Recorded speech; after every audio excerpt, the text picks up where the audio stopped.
د فجر مبارکه سوره چې د قرآن عظیم الشان 89 سوره ده په مکې معظمې کې رانازله شوې ده. 10 مبارک آیاتونه لري. تلاوت او پښتو ترجمه یې له لومړي آیت څخه اورئ. بسم الله الرحمن الرحیم. د الله په نوم چې ډیر زیات مهربان پورا رحم لرونکی دی. والفجر وليال عشر والشفع والوتر والليل إذا يسر هل في ذلك قسم لذي حجر. قسم دی پر سهار او پر لسو شپو او پر جفت او طاق او په شپې چې کله هغه تیریږي. آیا په دې کې د کوم هوښیار لپاره داسې څه قسم شته چې ورباندې باور وکړي؟ ألم تر كيف فعل ربك بعاد إرم ذات العماد. تاو نلیدل چې ستا پروردګار څه کار وکړ د عاد له قوم سره د لوړو ستنو خاوندانو د ارم له ښار سره؟ التي لم يخلق مثلها في البلاد. د کومو په څیر چې د نړۍ په هیوادونو کې هیڅ قوم نو پیدا کړی شوی. وثمود الذين جابوا الصخر بالواد. او له سمودیانو سره چې په وادي کې لوی تیږې توغلې وي. وفرعون ذي الأوتاد الذين طغوا في البلاد فأكثروا فيها الفساد فصب عليهم ربك سوط عذاب إن ربك لبالمرصاد. او د میخونو څښتن فرعون سره دا هغه کسانو چې د نړۍ په هیوادونو کې ډیره زیاته سرکشي کړې وه او په هغو کې ډیر زیات فساد خور کړی و. په پای کې ستا پروردګار په هغو د عذاب دوره راکوزه کړه. حقیقت دا دی چې ستا پروردګار په څارنځي کې دی. فأما الإنسان إذا ما ابتلاه ربه فأكرمه ونعمه فيقول ربي أكرمن.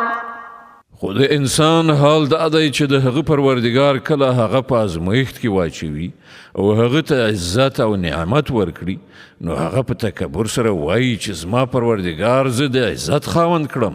وأما إذا ما ابتلاه فقدر عليه رزقه فيقول ربي أهانن.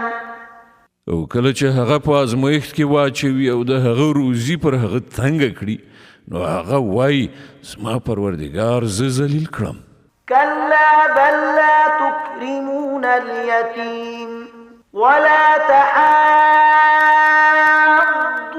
على طعام المسكين وتأكلون التراث أكلا لما وتحبون المال حبا جما.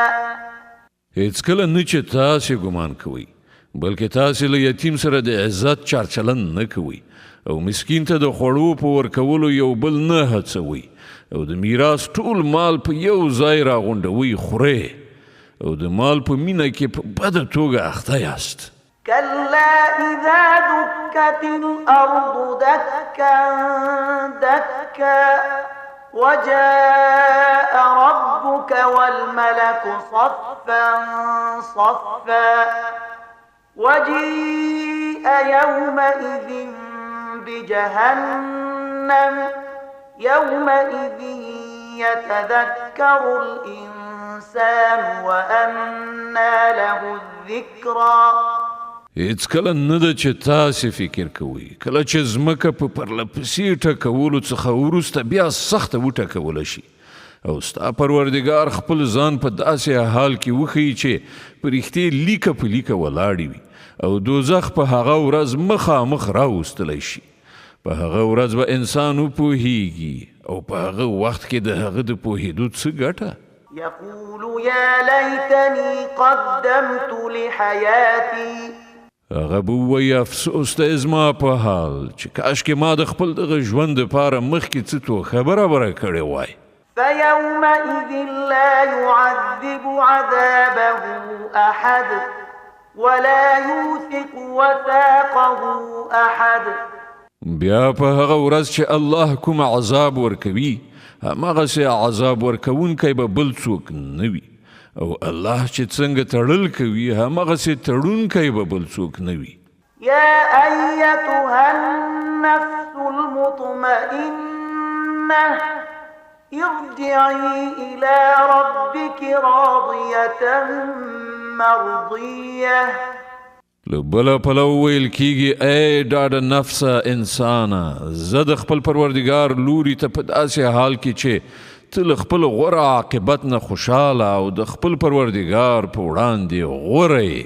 فادخلي في عبادي وادخلي جنتي. ورننوځه زما په نیکو بندګانو کې او ننوځه زما جنت ته.